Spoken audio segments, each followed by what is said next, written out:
Praise lord. మన రక్షకుడును యేసుక్రీస్తు నామానికి మహిమ కలుగునుగాక. ప్రియ సహోదరి సహోదరులరా, మరి మీకు ముందుగా హృదయపూర్వక వందనాలు తెలియజేస్తున్నాను.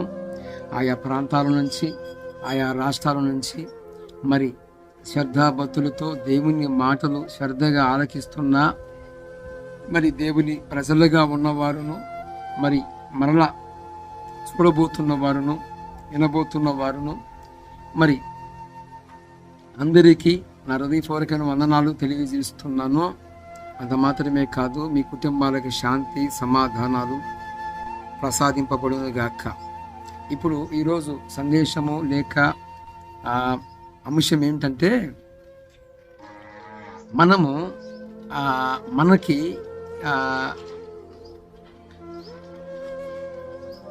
మరి కొన్ని పరిస్థితులని మనము చూసుకుంటే, మహాభారతం, ఈ మహాభారతములో సృష్టికర్త గురించి రాయబడి ఉంది. మహాభారతములో సృష్టికర్త ఎవరు అంటే, ఆయన నిర్మలముగా ఉన్నాడు, పరిశుద్ధుడిగా ఉన్నాడు, పవిత్రుడిగా ఉన్నాడు. ఇంకా ఆయనలో మరి పాపం అనేది ఏమీ కూడా కనిపించట్లేదు. ఆయన పేరు స్వయంభువుడు అని రాయబడి ఉంది. అంత మాత్రమే గాక దివ్యవాణి, వాణి అనగా వాక్కు అని కూడా చెప్పబడి ఉంది. నేను ఈ మాట ఎందుకు ప్రస్తావించాను అంటే, ఈ మహాభారతము అనేటప్పటికీ మరి ఒక ఆయన గుర్తొస్తారు. ఆయన ఎవరో కాదు, మరి శ్రీకృష్ణుడు అనే ఆయన మరి గుర్తొస్తాడు. ఈ శ్రీకృష్ణుడు అనే ఆయన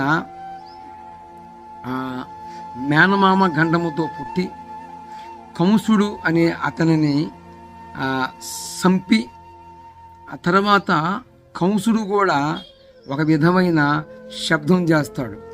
నీవు నా మేనలుడిగా వచ్చావు, మరి నీవు నన్ను మరి ఇలాగా సంహరించావు, నేను కూడా నీ మేనలుడిగా పుట్టి నిన్ను మరి అంతము చేస్తానని ఈ యొక్క కంసుడు కూడా శబ్దం చేస్తాడు. అన్న మాట ప్రకారముగా మరి కృష్ణుడు శైలిలైన సుభద్రకి మరి అభిమన్యుడుగా పుట్టినవాడు ఎవరు అంటే ఇంకెవరో కాదండి, కంసుడే. అంటే ఇది ఒక భారతములో ఒక స్టోరీ. మనకి బైబిల్ ఇచ్చిన నమూనా ప్రకారముగా ఇక చనిపోయిన వ్యక్తికి మరలా అవతారం ఇచ్చే అవకాశము కానీ, మరలా పుట్టటము కానీ ఇది ఇక లేదు. బైబిల్ ఇచ్చిన సాక్ష్యం. బైబిల్లో చెప్పబడినవి 100కి 100%, 100కి 100% నెరవేరుతున్న చాలా నెరవేరుతున్నాయి. అసలుకి ఇక అచ్చయినా పొల్లైనా బైబిల్లో చెప్పబడినవి తొలగిపోవటము అసంభవం. అయితే ఇక్కడ వారి యొక్క స్టోరీస్ మహాభారతములోనే ఇక్కడ స్వయంభుడు వేదవాణి ఆయన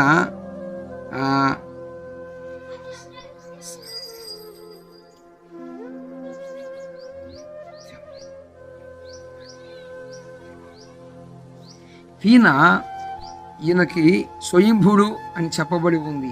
ఈ స్వయంభుడు ఎవడు? స్వయంభుడు అనగా ఆయనే సృష్టించుకునేవాడు కాదు, సృష్టికి ఆధారమైన వాడని అర్థం ఇస్తుంది మనకి. స్వయంభుడు నేనే. ఇక్కడ మనము ఈ మాటకి దగ్గరగా ఉండే మాటల్ని నేను మీ దృష్టికి తీసుకొస్తాను. యోహాను సువార్త 14వ అధ్యాయము 6వ వచనములో, నేనే మార్గమును, నేనే సత్యమును, నేనే జీవమును, నా ద్వారా తప్ప మోక్షానికి ఎవరు చేరరు, పరలోక రాజ్యాన్ని ఎవరు స్వతంత్రించుకోరు అని ప్రభువు యేసుక్రీస్తు చెప్పిన మాట. ఈ మాటకి ఇక్కడున్న మాటకి చాలా దగ్గరగా సంబంధం ఉంది. అంటే ఇక్కడ చెప్పబడిన స్వయంభుడు వేదవాణి ఎవరై ఉన్నారు అంటే మహాభారతములో కృష్ణుడు అనే ఆయన మరి మనం చూసుకుంటే 16,000 మంది గోపికలను మరలా 8 మంది భార్యలతోనూ సతీసగమనముగా ఆయన దహించబడ్డాడు. ఆఖరికి ఆయన ఎలాగ చనిపోయాడు, కృష్ణుడు అనే వ్యక్తి ఎలాగ చనిపోయాడు అని మనం చూసుకుంటే ఒక బాణము ద్వారాగా, కాలుకి తగిలిన ఒక బాణము ద్వారాగా కృష్ణుడు మరణమైపోయాడు. ఈ మరణమైపోయేటప్పుడు, ఊపిరి పోయేటప్పుడు తనకు సమీపంగా ఉన్న వారితో ఒక మాట చెప్పాడండి. ఏం చెప్పాడు అంటే, నాతో కలిసి మరి నా భార్యలు 8 మంది ఉన్నారు కదా, ఆ 8 మందిని నాతో మరి నాతో పాటు వారిని కూడా స్థితి మీద ఉంచి వారిని కూడా దహించి వేయండి అని కోరాడు.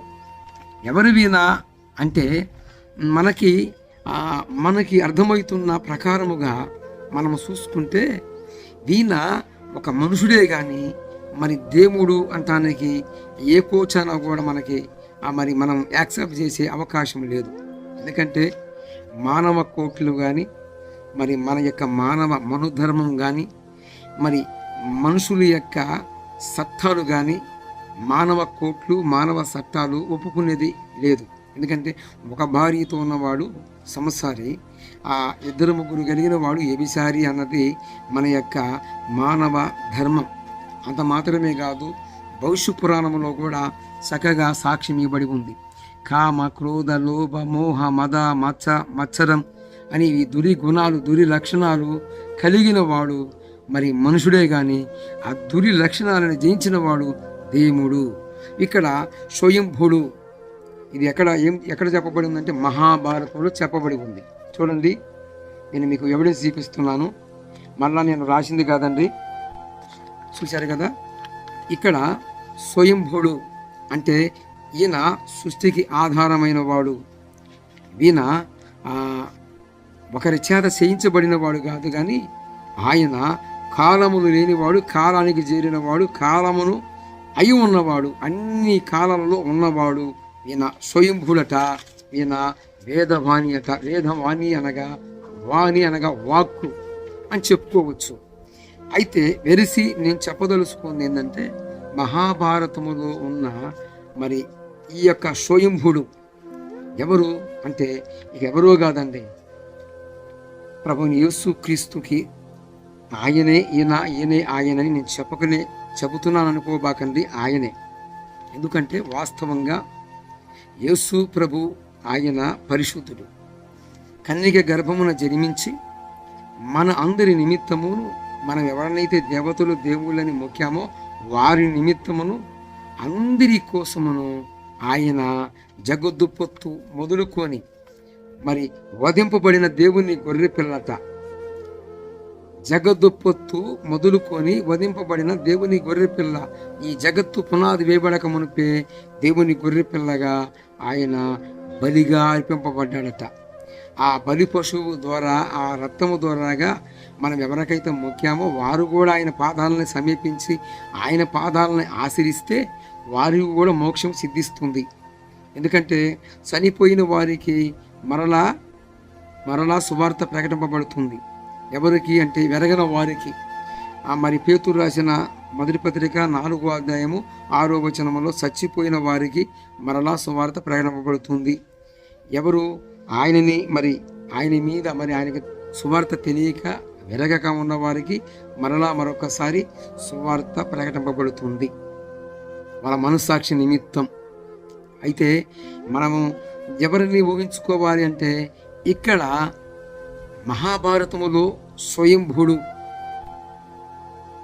వేదవాణి అని పిలువబడుతున్న ఈయనే ప్రభువుని యేసు క్రీస్తు అనేది నేను మరి తెలియజేస్తూ జరుగుతుంది. ఎందుకు నేను మాట చెప్పాను అంటే, ఇక్కడ పరిశుద్ధుడై ఉన్నాడు ఈ యొక్క స్వయంభుడు, దివ్యవాక్కు, వేదవాణి. మరి ఆ కృష్ణుని కనుక మనం చూసుకున్నట్లయితే 8 మంది భార్యలతోనే కాక వెరసి 16,000 మంది గోపికలతో ఇక్కడ కృష్ణుడు మరి రకరకాలైన విచిత్రమైన స్త్రీలు స్నానం చేస్తుంటే వారి యొక్క వస్త్రాలని తీసుకెళ్ళి చెట్టెక్కి వారు మరి నగ్నంగా వారు ఆ దగ్గరకు వచ్చినప్పుడు వారిని చూసి మరి ఆయన మరి ఆ యొక్క ఆ కామ కోరికలను తీర్చుకున్నట్లుగా మనము ఆ యొక్క కృష్ణుడి యొక్క సన్నివేశాలు చూసినప్పుడు మనకి అర్థమైద్ది.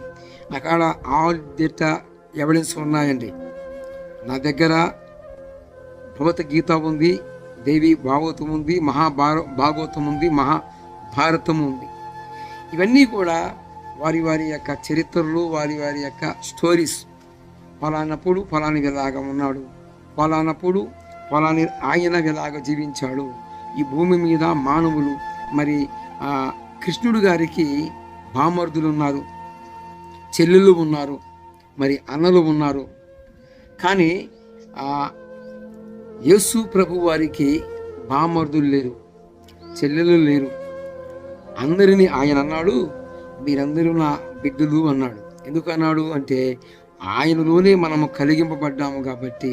ఎందుకంటే కీర్తనాకారుడు ఒక చక్కని మాట సెలవిస్తాడు. 139వ కీర్తన 15వ వచనములో మరి ఒక భక్తుడు సాక్ష్యమిస్తున్నాడు. ఏమని అంటే, నేను అగాధ జలముల కింద విచిత్రముగా నేను నిర్మింపబడినప్పుడు నా ఎముకలలో ఒక ఎముక అయినను నీ కంటికి మరుగే ఉండనేరలేదు అన్నాడు. అంటే తన హస్తాలు మనల్ని నిర్మించాయట, తన కళ్ళు మనల్ని పిండముగా ఉండగానే చూశాయట. అందరూ అనుకుంటారు తల్లి గర్భమందు పిండముగా పడి వేశాడు ఉన్నారు అనుకుంటారు. కాదు. మొట్టమొదటిగా సృష్టి క్రమం అనేది అగాధ జలములలో, భూమి యొక్క అగాధ జలములలో సృష్టి నిర్మాణం జరుగుతుంది అని కీర్తనాకారుడు సాక్ష్యమిస్తున్నాడు. వెరసి వేదవాణి స్వయంభుడు మహాభారతములు చెప్పబడిన ఆయన మరి ఆయన పరిశుద్ధుడిగా ఉన్నాడు. మరి కృష్ణుని కానీ చూసుకున్నట్లయితే మరి ఆయన మీద నాకు ఎలాంటి దేశం లేదు, కానీ ఆయన కూడా మనలాంటి స్వభావం కలిగిన ఒక మనుషుడే కానీ మరి పూజకి అర్హత ఉన్నవాడు అయితే కాదు. ఎందుకంటే మరి కృష్ణుడి యొక్క మార్గంలో మనం ప్రయాణం చేస్తే ఏం నేర్చుకుంటాము? మరి కృష్ణుడికి కొన్ని లక్షణాలు ఉన్నాయి. స్త్రీలు స్నానం చేస్తుంటే వస్త్రాలు తీసుకెళ్ళి చెట్టుకి కూర్చుంటాడు. చెట్టుకి కూర్చొని వీరు నగనంగా మరి ఆయన ఎదుటికి వచ్చినప్పుడు వారి దేహాలు చూసి సంతోషపడుతూ ఉంటాడు. నా దగ్గర ఉన్నాయి, ఆ క్లిప్పులు ఉన్నాయి, ఆ ఎవిడెన్స్ ఉన్నాయి, ఆల్ డేటా మొత్తం నా దగ్గర ఉన్నది. నేనేమి చూడకుండా చెప్పట్లేదు, నా దగ్గర లేకుండా చెప్పట్లేదు. మరి లేని దాన్ని ఏమి మసిపూసి మారేడికాయ చేయట్లేదు. కానీ మన భక్తి మంచిదే. మన యొక్క పూర్వీకులు ఆ దేవుణ్ణి దర్శనం పొందుకున్నారు, కానీ మన పూర్వులు చెప్పిన వాడు ఒకడే, ప్రభువుని యేసు క్రీస్తు. ఆఖరికి కృష్ణుడు ఎలాగ చనిపోయాడు అంటే బాణము కాలుకి మరి ఆ యొక్క బాణము గుచ్చుకున్నప్పుడు అలాగనే ఆయన మరి చంపబడ్డాడు, చనిపోయాడు అని మనకి ఎవిడెన్స్, ఆల్ డేటా. మనకు ముందున్న భక్తులందరూ కూడా మరి ఆ యొక్క కృష్ణుడు మరణం ఎలాగ ఉంది, ఆయన ఎలాగ చనిపోయాడు అనేది మనం ఇప్పుడైనా మరి మనం వెళ్ళి గూగుల్లో గనక రీసెర్చ్ చేస్తే ఖచ్చితంగా కృష్ణుడి యొక్క చరిత్ర వచ్చేది. కృష్ణుడి యొక్క చరిత్రే కాదు, ఆయన ఏం చెప్పాడో, తన 8 భార్యలతో సతీసగమనం ఎలాగ అయిపోయాడో మనకి ఆల్ డేటా మనకుంది. కాబట్టి మరి ఈ స్వయంభుడు వేదవాణి అని చెప్పబడుతున్నవాడు ఎవరో కాదండి, ప్రభువుని యేసు క్రీస్తు. ఆయన అన్నాడు, నేనే మార్గము, నేనే సత్యము, నేనే జీవము, నా ద్వారా తప్ప మోక్షానికి ఎవరు కూడా నా ద్వారానే చేరతారు అని చెప్పాడు. కాబట్టి ఇక్కడ మన మహాభారతంలో చెప్పబడిన ఆయన ఎవరో కాదు, ప్రభువుని యేసు క్రీస్తు. కాబట్టి యేసు పరిశుద్ధుడండి, యేసు పరిశుద్ధుడు. యేసులో కామ క్రోధ లోభ మోహ మదమచ్చరాన్ని జయించిన వాడు యేసు ప్రభువారు. యేసుగారు రాకముందు ఆయన ఆది సంభూతుడిగా ఉన్నాడు. కాబట్టి నా ప్రియ సహోదరి సహోదరులారా, మీరు ఇకనైనా తెలుసుకుంటారని, నా హైందవ సహోదరులారా మారుతారని నా ప్రగాఢ విశ్వాసం. ఇకనైనా మారండి, మారు మనసు పొందండి. మరి నరకం అనేది ఉన్నది. పాపాదస్యం మరణ ప్రయాతి, పాపాదస్యం నరకం ప్రయాతి. పాపానికి జీతం మరణము, మరణానికి జీతము అగ్ని ఆరదు, పురుగు జాబుదు అన్నది హారివత్తి. ఇకనైనా మారండి, మారు మనసు పొందండి. అట్టి కృపా పరిశుద్ధాత్మ దేవుడు మనందరికీ, మీ అందరికీ మనోనేత్రాలు వెలిగించి, మరి ఇక్కడ చెప్పబడిన ఆ యొక్క మహాపురుషుడు గురించి మరి ఎవరో కామెంట్ రూపంలో తెలియజేయండి. మరి నేనైతే చాలా పరిశీలించాను. చాలా అనేక రకాలైన భక్తుల యొక్క అభిప్రాయాలు తెలుసుకున్నాను. అందరూ వెలిచి ఒకటే చెప్పారు. ఏమని చెప్పారంటే, పరిశుద్ధుడైన వాడు ప్రభువైన యేసుక్రీస్తువే, ఆయనే వీణా అని చెప్పబడి ఉంది. కాబట్టి నేను ఆల్ డేటా ప్రూఫ్ లేకుండా నేను చెప్పట్లేదు. ఇక్కడ నా చేతుల్లో ఉంచబడినది మహాభారతం. ఈ మహాభారతంలో కృష్ణుడి యొక్క చరిత్ర రాయబడి ఉంది. కానీ నా ప్రియ సహోదరి సహోదరులారా, కృష్ణుడు అనే ఆయన పరిశుద్ధుడు కాదు. 8 మంది భార్యలతో సతిసగమనం అయిపోయాడు. ఆయన మరణం ఎలాగా అయిపోయిందనేది నేను వివరించాను. కాబట్టి మీరు ఎక్కడైనా మారండి, మారు మనసు పొందండి. మనందరం విని ప్రభువైన యేసుక్రీస్తు రాజ్యములో పొందుదుముగాక.